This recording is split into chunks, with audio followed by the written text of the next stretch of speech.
I've been working the graveyard shift at the convenience store for about 6 months now. You get used to the hum of the open air coolers, the buzz of the fluorescent lights that always seem to be on the verge of dying, and the way time seems to stretch out and snap back like a rubber band between 2 a.m. and 4 a.m. Rain had been falling for 3 days straight without stopping. It soaked into your clothes, into your bones. It felt like it was soaking into your thoughts, making everything heavy and slow. I was behind the counter, staring at the reflection of the neon sign in the wet pavement outside. Then, the bell above the door rang. It didn't startle me, not exactly, but the sound was sharp, cutting through the constant drone of the rain. I looked up, expecting a drunk from the bar down the street or maybe a trucker looking for caffeine. I barely had time to focus before the person collapsed just inside the entrance. It was a girl. She was wearing a red dress, bright red. She hit the floor hard.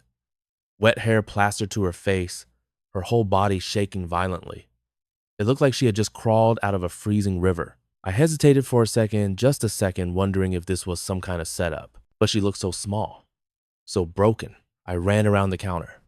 When I knelt beside her and helped her sit up, the cold hit me immediately. This was deeper. It radiated off her skin. It felt dense, like holding a bag of frozen meat that had been sitting in the back of a freezer for a year. It made my own fingers ache just to touch her. Her lips were blue, trembling so hard she could barely form words. She grabbed my sleeve, her grip surprisingly strong, digging her nails into my arm. "Please," she whispered, her voice sounding wet and jagged. "Lock the door. They're chasing me." My stomach dropped. I looked past her, out into the rainy dark. I didn't see any cars, no people running, just the rain. She didn't answer. She wouldn't look at me.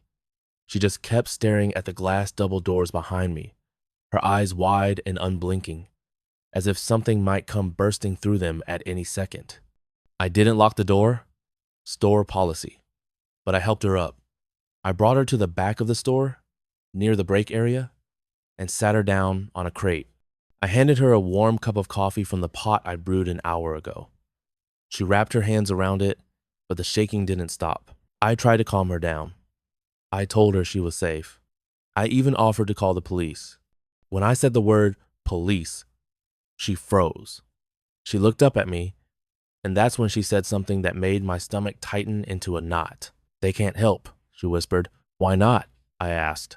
She leaned in, her voice barely audible over the hum of the ice machine.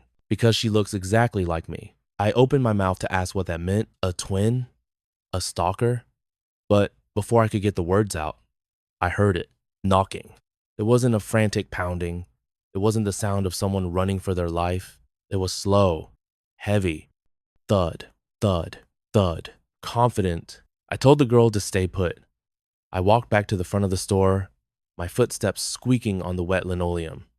I stopped about 10 feet from the glass doors. There was a girl standing outside. She was also wearing a red dress. I blinked, thinking maybe I was tired. Maybe the lights were playing tricks on me. But no, it was the same face, the same height, the same bright red fabric. But the strange part wasn't that she looked similar. It was that she looked perfectly dry.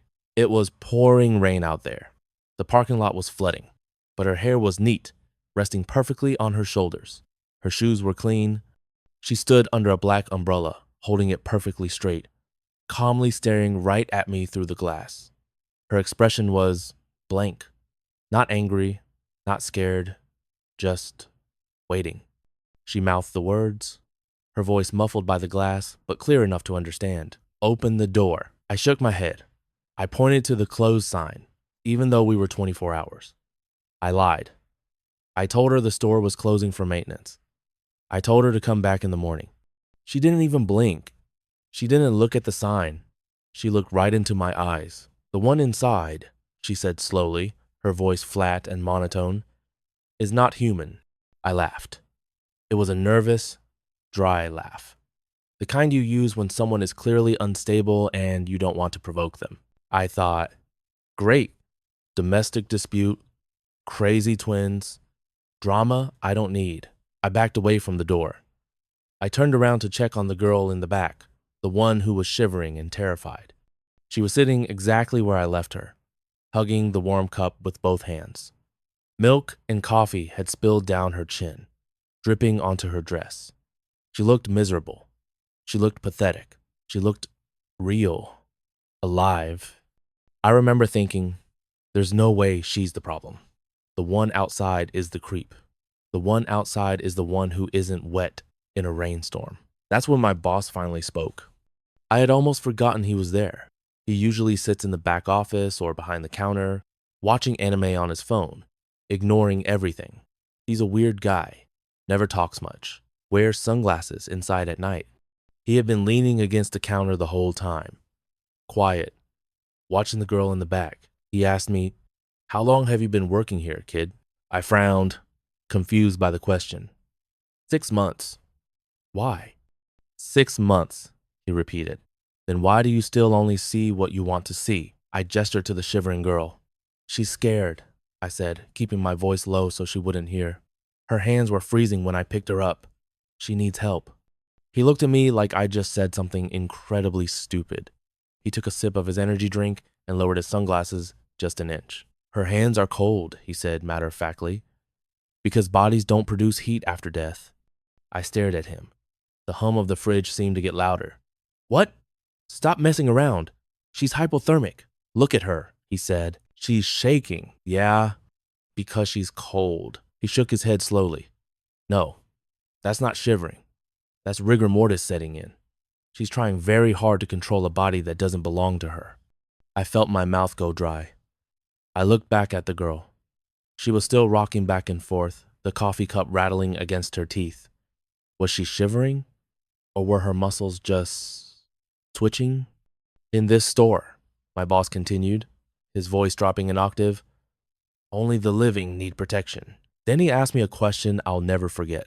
Are you sure the thing you're holding is still within its expiration date? I wanted to tell him he was crazy. I wanted to tell him to call the cops, but I couldn't move. Don't use your eyes, he said. Use your heart. Look again. The lights flickered overhead.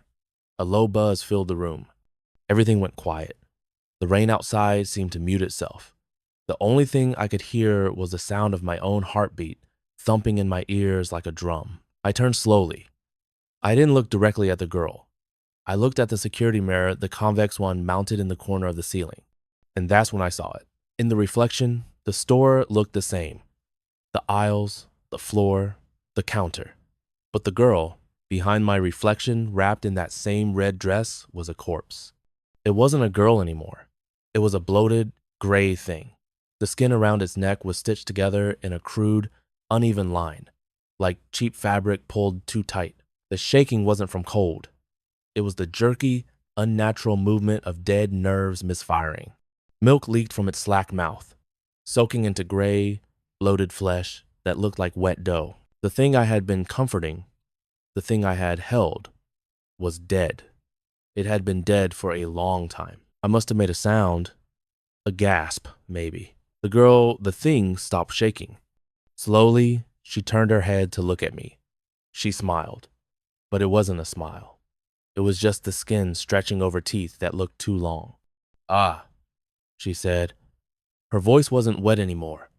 It was dry and scratching, like sandpaper on bone. You finally noticed. She raised a hand and touched her neck, right where the stitches were in the reflection. She traced the line of the wound. I was so close, she muttered, sounding genuinely annoyed. If the body had warmed up just a little more, if you had just held me a little longer, the skin would have settled properly. She stood up. Her joints popped a wet, snapping sound. She told me something then, something that still makes me sick to my stomach every time I shower. Fresh skin, she said, tilting her head at an impossible angle, has to be worn while it's warm, otherwise it wrinkles. My back hit the counter. Did you kill the real girl? She screamed. It wasn't a human scream. It was the sound of a fox dying, mixed with grinding metal. I don't want to rot in the gutter, she shrieked. I don't want to disappear. I just want to live. Her eyes locked onto me. And if I need your skin to do that, so be it. She lunged at me, her fingers curled into claws, aiming for my face. I flinched, throwing my arms up. There was a loud click behind me, then a gunshot. But it didn't sound like a gun. It sounded like a transformer blowing out. Blue light filled the room, blindingly bright, smelling of ozone and burnt hair. I squeezed my eyes shut. When I opened them, she was gone. There was no blood, no body, just a pile of black sludge on the floor, steaming slightly. And lying in the middle of the sludge was the skin. Just the skin. Empty, like a discarded costume. The bell above the door rang. I jumped, spinning around. The real girl, the one from outside, the dry one, finally stepped in. She closed her umbrella.